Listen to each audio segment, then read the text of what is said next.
प्यारे भारतवासियों, आप सभी को जय भारत। डॉक्टर बाबा साहब अम्बेडकर इस बात को जानते थे कि ये मनुवादी मानसिकता के लोग, गैर बराबरी पर व्यवस्था का निर्माण करने वाले लोग समता का कहीं न कहीं ये विरोध करेंगे। तो बाबा साहब अम्बेडकर ने भारतीय संविधान लिखने के बाद उसकी आत्मा तैयार की।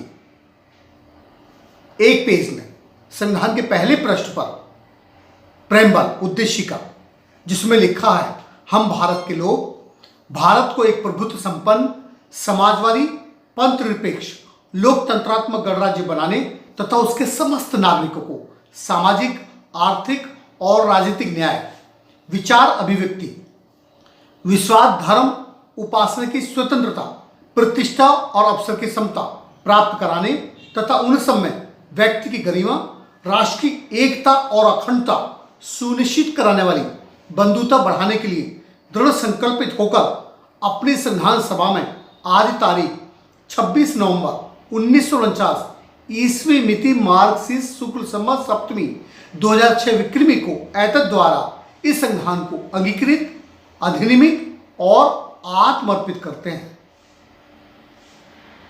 इस भारतीय संविधान को लागू करने के समय में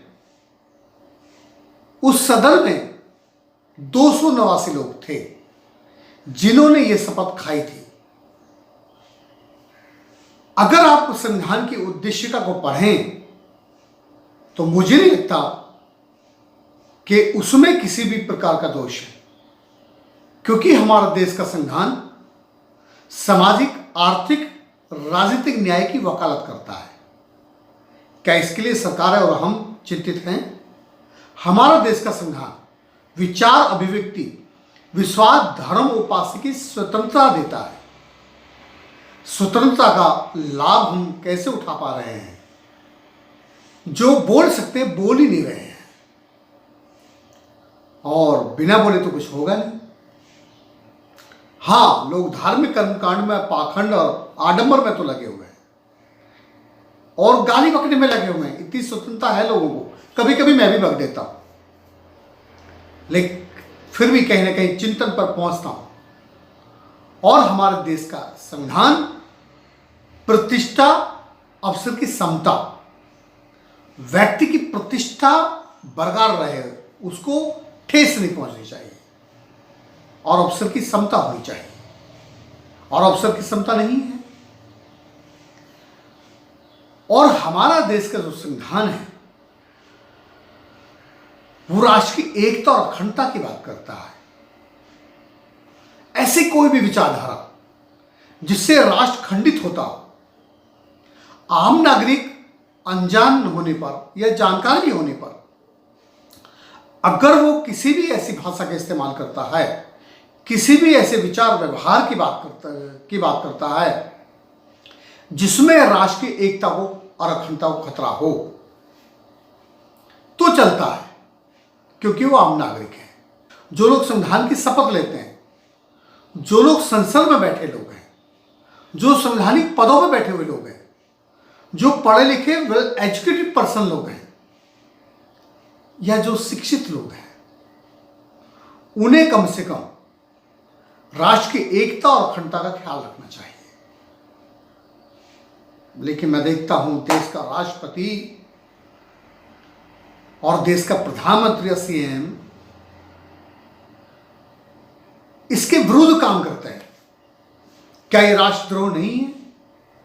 और ऐसे ही नहीं, संविधान इस बात के लिए आपको निर्देशित करता है, आप जो संविधान की शपथ ले रहे हैं, ये आत्मर्पित यानी आत्मा से, आपके अंतर्मन से अंदर एक्सेप्ट करके कि हम इस संविधान को अधिनियमित, आत्मर्पित और अंगीकृत करते हैं, यानी कि नीतियों के अनुसार हम संविधान को लागू करेंगे, ये वचन लेते हैं, आत्मर्पित करते कि दिल से करेंगे और अंगीकृत करते हैं, यानी कि हम इसको धारण करते हैं। कैसी विडंबना है, यह हमें समझना होगा।